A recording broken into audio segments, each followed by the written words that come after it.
Corona মহামারীর তৃতীয় ঢেউয়ের শঙ্কা, হাসপাতালগুলোয় আবারও রোগীর ঢল, আইসিইউ নিয়ে সংকট, স্বাস্থ্যবিধির নেই তোয়াক্কা। বুলেট ট্রেন বাস্তবায়নে আরেক ধাপ এগুলো রেলওয়ে, অর্থায়ন ও নির্মাণ সহায়তায় রাজি চীনা প্রতিষ্ঠান। আগামী বছরই চূড়ান্ত কার্যক্রম শুরুর আশা।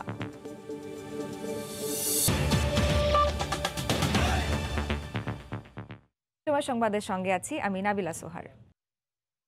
এদিকে বিশ্বের বিভিন্ন দেশেও করোনা পরিস্থিতির অবনতি হয়েছে। ফ্রান্সে উদ্বেগজনক হারে বাড়ছে করোনার সংক্রমণ। গেল 3 দিনে দেশটিতে আক্রান্ত হয়েছেন 80,000-এরও বেশি মানুষ। দেশটির 25% আইসিইউ এখন করোনা রোগীতে ভর্তি। আগের তুলনায় এ ধাপে এসে অনেক বেশি আক্রান্ত হচ্ছেন প্রবাসী বাংলাদেশিরা। বিস্তারিত প্যারিস থেকে লুৎফর রহমান বাবুর রিপোর্টে। ফ্রান্সে আবারও উদ্বেগজনক হারে করোনার সংক্রমণ বেড়েছে। প্রতিদিনই আক্রান্ত হচ্ছেন অনেক মানুষ। দেশটিতে এখন পর্যন্ত আক্রান্ত হয়েছেন 40 লাখেরও বেশি মানুষ, আর মৃতের সংখ্যা ছাড়িয়েছে 90,000। প্রথম এবং দ্বিতীয় ধাপের তুলনায় এবারে ফ্রান্সের বাংলাদেশি কমিউনিটিতে অনেক বেশি মানুষজন আক্রান্ত হচ্ছেন। এমন পরিস্থিতিতে দেশটিতে বসবাসকারী সাধারণ মানুষজন রয়েছেন চরম উদ্বেগ আর উৎকণ্ঠার মধ্যে। তৃতীয় দফা করোনা ভাইরাসের সংক্রমণ আজকে এখন প্যারিসে একটা ভয়ঙ্কর পরিস্থিতির শিকার হয়েছে প্যারিসবাসী। ভীষণ রকম ভয়ঙ্কর অবস্থা বিরাজ করছে এবং আমরা সবাই আতঙ্কিত। বাঙালি কমিউনিটিতে ভীষণভাবে ছড়িয়ে পড়েছে এই ভাইরাসটি। বর্তমান অবস্থা যেটা দেখছি, আগের থেকে এখন করোনা প্রাদুর্ভাব অনেকটাই বেশি। আমাদের কাজ হারিয়ে এখন বর্তমানে আমরা আসলে কাজহীন হয়ে পড়ে বসে আছি।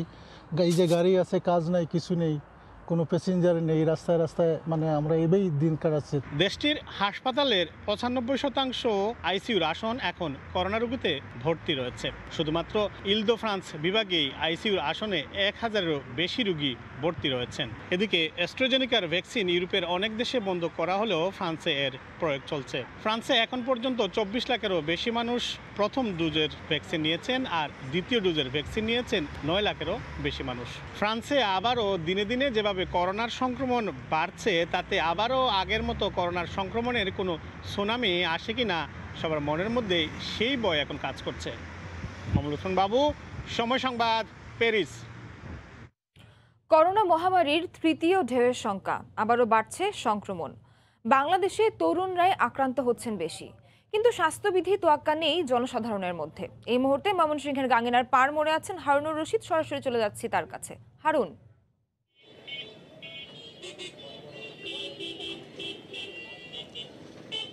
শুনতে পাচ্ছেন? ময়মনসিংহে করোনার স্বাস্থ্যবিধি সম্পর্কে যদি একটু বলতে হয়, আসলে সাধারণ মানুষের মধ্যে করোনার স্বাস্থ্যবিধি পালনের যে ইচ্ছা বা আগ্রহ সেটি একেবারে নেই বললেই চলে।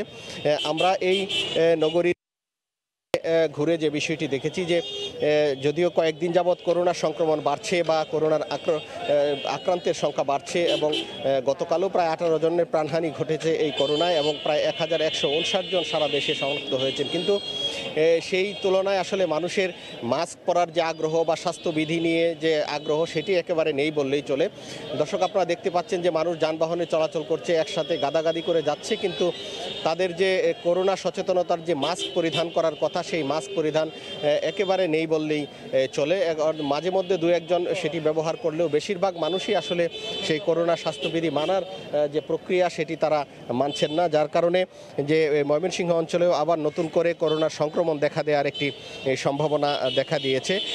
যদিও গতকাল থেকে প্রশাসনের পক্ষ থেকে অভিযান শুরু করা হয়েছে, যারা মাস্ক পরিধান করছেন না বা যারা স্বাস্থ্যবিধি মানছেন না তাদের বিরুদ্ধে অভিযান করা হচ্ছে। গতকালও ময়মনসিংহ নগরীর বেশ কয়েকটি পয়েন্টে বেশ কয়েকজনকে জরিমানা করা হয়েছে এই মাস্ক না পরার কারণে। তারপরেও কিন্তু আসলে মানুষের যে সচেতনতা থাকার কথা সেটি আসলে আসছে না।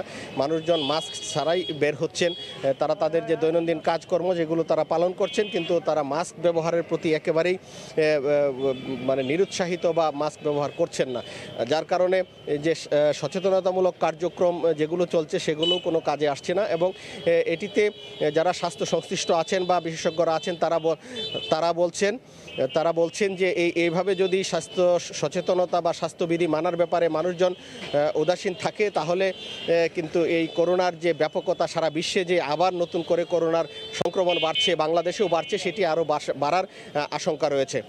এবং এক্ষেত্রে জেলা প্রশাসন থেকে ভ্রাম্যমাণ আদালত পরিচালিত হচ্ছে এবং আমরা জানি যে আজকে থেকে বিভিন্ন উপজেলা পর্যায়েও যারা নির্বাহী ম্যাজিস্ট্রেট আছেন তারা তাদের যে অভিযান সেটি পরিচালনা করবেন এই মাস্ক ব্যবহার নিশ্চিত করার জন্য। আর আমি কথা বলেছিলাম জেলা civil surgeon doctor ABM Moshiul আলমের সাথে। তিনি আমাদেরকে জানিয়েছেন যে প্রত্যেকটি উপজেলা স্বাস্থ্য কমপ্লেক্স এবং পৌরসভা সিটি কর্পোরেশনের যারা দায়িত্বশীল আছেন তাদেরকে বলা হয়েছে যেন তারা এই করোনার স্বাস্থ্যবিধি মানার বিষয়ে যেন তৎপরতা শুরু করেন এবং সেই তৎপরতা বাস্তবায়ন করে এই অঞ্চলে যেন আর করোনা সংক্রমিত না হয়। আমরা ময়মনসিংহের চিত্রটা যদি একটু বলি, গত প্রায় 5 থেকে 6 দিন যাবৎ কিন্তু ময়মনসিংহ জেলায় কোনো করোনা রোগী এখন পর্যন্ত কোনো করোনা রোগী আসলে এই ময়মনসিংহ জেলায় শনাক্ত হয়নি। কিন্তু সারা দেশে কিন্তু এই করোনার সংক্রমণ বাড়ছে, যার কারণে স্বাস্থ্যবিধির উপর আবার জোর দেওয়া হয়েছে। মন্ত্রিপরিষদ বিভাগ থেকে নির্দেশনা দেওয়া হয়েছে প্রশাসনকে এ বিষয়ে কঠোর অবস্থানে যাওয়ার জন্য। তো সেই অনুযায়ী প্রশাসন কাজ করছে। তো এই ছিল আমার কাছে ময়মনসিংহের স্বাস্থ্যবিধির সর্বশেষ খবর। এখন আমরা চলে যাচ্ছি ঢাকায়, সেখানে রয়েছেন আমাদের সহকর্মী মুজাহিদ শুভ। ধন্যবাদ হারুন। আপনি যেমনটি বলছিলেন যে করোনা সংক্রমণের ঊর্ধ্বগতি কিন্তু আমরা বিভিন্ন হাসপাতালের বা তথ্য থেকে আমরা জানতে পারছি। আমরা ঢাকা মেডিকেল কলেজ হাসপাতালে সকালে এসে ঢাকা মেডিকেল কলেজ হাসপাতালের পরিচালকের সাথে কথা বলেছি। তিনি যেটি বলছেন যে ফেব্রুয়ারির মাঝামাঝি থেকে অর্থাৎ ফেব্রুয়ারির 15 তারিখের পর থেকে কিন্তু এই সংক্রমণের যে ঊর্ধ্বগতি বা তারা খুব ভালোভাবে সেটি টের পাচ্ছেন। এখন পর্যন্ত ঢাকা মেডিকেল কলেজ হাসপাতালের যেটি পরিসংখ্যান সেটি হচ্ছে যে সাধারণ শয্যা এখনও অনেকটা ফাঁকা থাকলেও কেবিনগুলো ভরে গেছে এবং একটিও আইসিইউ শয্যা এখন পর্যন্ত আর ফাঁকা নেই। তিনি যেটি বলছিলেন যে প্রতিদিনই কিন্তু রোগীর সংখ্যা বাড়ছে এবং সেটি তিনি পার্সেন্টেজ অনুযায়ী যেটি বলছেন যে 10 থেকে 15% অর্থাৎ 10 থেকে 15% পর্যন্ত রোগীর চাপ এখানে দেখা যাচ্ছে। তবে রোগীদের যে ক্রিটিক্যাল অবস্থা, নতুন যারা ভর্তি হচ্ছে তারা কি অন্যান্য আগে যে রোগীগুলো ভর্তি হচ্ছিল ফেব্রুয়ারির আগে পর্যন্ত বেশি ঝুঁকিপূর্ণ কিনা সেই বিষয়টি এখন পর্যন্ত নিশ্চিত করে ঢাকা মেডিকেল কলেজ হাসপাতাল কর্তৃপক্ষ সেটি এখনো বলতে পারে নাই। তবে গতকাল স্বাস্থ্য অধিদপ্তরের মহাপরিচালক যেটি বলছিলেন যে তরুণদের মধ্যে সংক্রমণের হার বেশি দেখা যাচ্ছে, সেটি কিন্তু ঢাকা মেডিকেল কলেজ হাসপাতালে এখন পর্যন্ত সেটি দেখা যায়নি। তো এই ছিল এখানকার সবশেষ খবর। নাবিলা, এতক্ষণ ঢাকা মেডিকেল কলেজ হাসপাতাল থেকে যুক্ত ছিলেন সহকর্মী মুজাহিদ শুভ এবং তার আগে আমাদের সঙ্গে যুক্ত ছিলেন রিপোর্টার হারুনুর রশিদ। অন্য প্রসঙ্গ, স্বপ্নের বুলেট ট্রেন বাস্তবায়নে আরও এক ধাপ এগোলো বাংলাদেশ রেলওয়ে। প্রকল্পের জন্য অর্থ জোগাড় ও নির্মাণে সহায়তায় রাজি চীনের 2টি প্রতিষ্ঠান। প্রকল্পের 1,00,000 কোটি টাকার ঋণ পরিশোধে বাংলাদেশ সময় পাবে 20 বছর। চীনের প্রস্তাব বিবেচনা করছে রেলওয়ে। সবকিছু ঠিকঠাক থাকলে আগামী বছর শুরু হবে ঢাকা চট্টগ্রাম বুলেট ট্রেনের চূড়ান্ত কার্যক্রম। নাজমুস সালেহের প্রতিবেদন। বুলেট ট্রেন মাত্র 55 মিনিটে রাজধানী থেকে পৌঁছে যাবে বন্দরনগরী চট্টগ্রাম। অনেকটা অবিশ্বাস্য হলেও সে পথেই পরিকল্পনা নিয়ে এগোচ্ছে বাংলাদেশ রেলওয়ে। সমীক্ষা অনুযায়ী ঢাকা থেকে চট্টগ্রাম পর্যন্ত 227 কিলোমিটার উড়াল রেলপথ নির্মাণ করা হবে। থাকবে 6টি অত্যাধুনিক রেল স্টেশন। এই পথের পুরোটাই হবে স্বয়ংক্রিয় সিগন্যাল ব্যবস্থা সম্পন্ন। ট্রেনের গতি হবে ঘন্টায় 300 কিলোমিটার। রূপকথার মতো এই প্রকল্পের সম্ভাব্য ব্যয় ধরা হয়েছে 1,00,000 কোটি টাকা। এই বিপুল পরিমাণ অর্থের উৎস খুঁজছিল বাংলাদেশ রেলওয়ে। সেই অর্থের যোগান ও নির্মাণে সহায়তার হাত বাড়িয়েছে চায়না রেলওয়ে কনস্ট্রাকশন কর্পোরেশন ও China civil engineering construction corporation নামে 2টি প্রতিষ্ঠান, যারা যৌথভাবে একটি কোম্পানি প্রতিষ্ঠা করে প্রয়োজনীয় ঋণের সংস্থান ও নির্মাণের দায়িত্ব নেবে। পরে সেই ঋণ শোধ করবে রেলওয়ে। G2G PPP মডেল, এটাতে তাদের 2টা কোম্পানি থাকবে এবং আমাদের রেলওয়ে পার্টিসিপেশন থাকবে। তারা একটা কমার্শিয়াল ব্যাংক থেকে তারা লোন নিয়ে আসবে, লোন অ্যারেঞ্জ করে দেবে। প্রতিষ্ঠানটি 5 বছর রেলপথটি পরিচালনা করে বাংলাদেশকে হস্তান্তর করবে। এ সময় অর্জিত অর্থ জমা হবে রেলের কোষাগারে। ঋণ শোধের জন্য বাংলাদেশ সময় পাবে 20 বছর। চীনের প্রস্তাবটি মতামতের জন্য সরকারের অর্থনৈতিক সম্পর্ক বিভাগে পাঠানো হবে বলে জানিয়ে প্রকল্প পরিচালক জানান, এ বছরই চীনের সাথে কাজ শুরু করতে চায় রেলপথ মন্ত্রণালয়। মন্ত্রণালয় থেকে যখন আমাদের কাছে মতামত জানতে চাইলো, আমরা জিজি মহোদয়ের সভাপতিত্বে একটা মিটিং করেছি এবং এই মিটিংয়ের মতামত আমরা রেলপথ মন্ত্রণালয়ের মাধ্যমে ইআরডি এবং পিপিপি মন্ত্রণালয়কে জানিয়ে দিব। চট্টগ্রামের মেরিন ফিশারিজ একাডেমিতে 39 থেকে 40তম ব্যাচের সমাপনী কুচকাওয়াজ অনুষ্ঠিত হচ্ছে। এই মুহূর্তে সেখানে আছেন রিপোর্টার পার্থপ্রতিম বিশ্বাস। সরাসরি চলে যাচ্ছি তার কাছে। পার্থ, ধন্যবাদ। চট্টগ্রামে মেরিন ফিশারিজ একাডেমিতে 39 ও 40তম ব্যাচের গ্র্যাজুয়েশন প্যারেড অনুষ্ঠিত হচ্ছে। আজকের গ্র্যাজুয়েশন প্যারেডে প্রধান অতিথি হিসেবে উপস্থিত আছেন মৎস্য পানি সম্পদ মন্ত্রী সৌম্য রেজাউল করিম চৌধুরী। কিছুক্ষণ আগে তিনি গার্ড অফ অনারও প্রদান করেছেন এবং যারা প্যারেডের সদস্যরা রয়েছেন তারা কিন্তু এখন সুশৃঙ্খলভাবে অবস্থান করছেন। 1973 সালে জাতির পিতা বঙ্গবন্ধু শেখ মুজিবুর রহমান মাত্র 30 জন সদস্যকে নিয়ে এই চট্টগ্রামে মেরিন ফিশারিজ একাডেমি চালু করেছিলেন। তবে দিন যত গেছে মেরিন ফিশারিজ একাডেমিতে শিক্ষার্থীর সংখ্যা কিন্তু ততই বেড়েছে। এবছর একাডেমির 39তম 40তম ব্যাচে নটিক্যাল বিভাগে 63 জন, মেরিন ইঞ্জিনিয়ার বিভাগে 66 জন এবং মেরিন ফিশারিজ বিভাগে মোট 36 জন ক্যাডেট পাসড আউট হচ্ছে। এদের মধ্যে মেরিন ইঞ্জিনিয়ারিং বিভাগে 6 জন এবং মেরিন ফিশারিজ বিভাগে 4 জন মহিলা ক্যাডেট রয়েছে। নারী শিক্ষার উন্নয়নে বর্তমান সরকারের যুগোপযোগী পরিকল্পনার একটি ধাপ হিসাবে একাডেমিতে মেরিন ফিশারিজ ও মেরিন ইঞ্জিনিয়ারিং বিভাগে মহিলা ক্যাডেটদের প্রশিক্ষণ প্রদান করা হয়। 32তম থেকে 38তম ব্যাচ পর্যন্ত মোট 48 জন মহিলা ক্যাডেট গ্র্যাজুয়েশন সম্পন্ন করেছেন।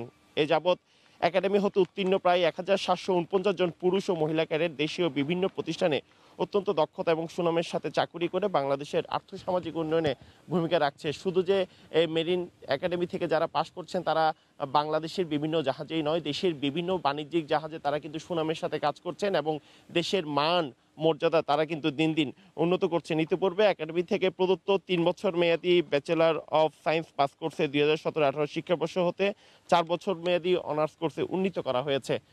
এই মুহূর্তে আপনারা দেখতে পাচ্ছেন সৌম্য রেজাউল করিম চৌধুরীর হাত থেকে ভালোভাবে প্রশংসা আদায় করার জন্য এবার যিনি সবচেয়ে বেশি কৃতিত্ব লাভ করেছেন তাই তিনি পুরস্কার গ্রহণ করছেন। সেক্ষেত্রে আজকে বাংলাদেশের চট্টগ্রামের যে মেরিন একাডেমি, সেই মেরিন একাডেমিতে 39 এবং 40তম ব্যাচের যে গ্র্যাজুয়েশন প্যারেড, সেই গ্র্যাজুয়েশন প্যারেড অনুষ্ঠিত হচ্ছে। সেক্ষেত্রে মাননীয় মন্ত্রী যেমন আছেন, সেক্ষেত্রে মৎস্য ফিশারিজ বিভাগের বিভিন্ন ঊর্ধ্বতন কর্মকর্তারা কিন্তু আজকের অনুষ্ঠানে অংশগ্রহণ করছেন এবং যারা এখান থেকে পাশ করছেন তারা চট্টগ্রাম সহ দেশের বিভিন্ন জায়গায় সুনামের সাথে কাজ করবেন এই প্রত্যাশায় কিন্তু রয়েছে সকলে। তো এই ছিল আমার কাছে এখনো পর্যন্ত মেরিন ফিশারিজ একাডেমি থেকে এখানকার সর্বশেষ খবর।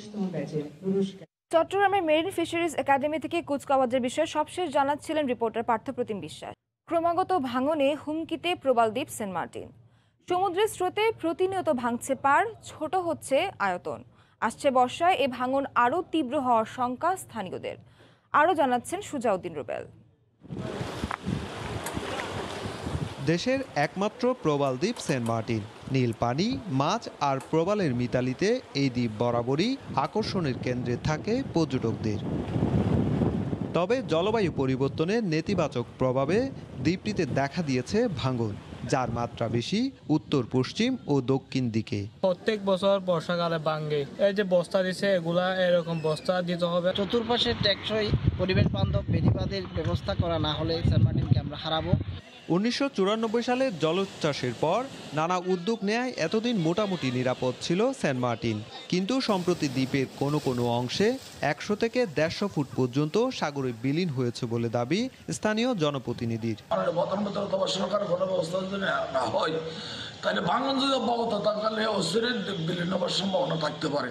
তবে পানি উন্নয়ন বোর্ডের কর্মকর্তা জানান, বঙ্গোপসাগরের গুরুত্বপূর্ণ এই সেন্ট মার্টিন দ্বীপকে টিকিয়ে রাখাটা জরুরি, তাই রক্ষায় উদ্যোগ নেওয়া হচ্ছে। ভাঙনকে প্রতিরোধের জন্য আমরা টাইডাল ব্যারিয়ার নির্মাণ করব। সেখানে হলো প্রাকৃতিক যে বা ভুটান থেকে আসা যে বোল্ডার আছে সেই বোল্ডার ব্যবহার করে। পর্যটন মৌসুমে নভেম্বর থেকে প্রতিদিন গড়ে প্রায় 5000-এর বেশি পর্যটক ভ্রমণ করেন। সুজাউদ্দিন রুবেল, সময় সংবাদ, কক্সবাজার। জানিয়ে দিচ্ছি সময় সংবাদের শিরোনামগুলো। করোনা মহামারীর তৃতীয় ঢেউয়ের শঙ্কা, হাসপাতালগুলোয় আবারও রোগীর ঢাল। ফাঁকা নেই আইসিইউ, স্বাস্থ্যবিধির নেই তোয়াক্কা।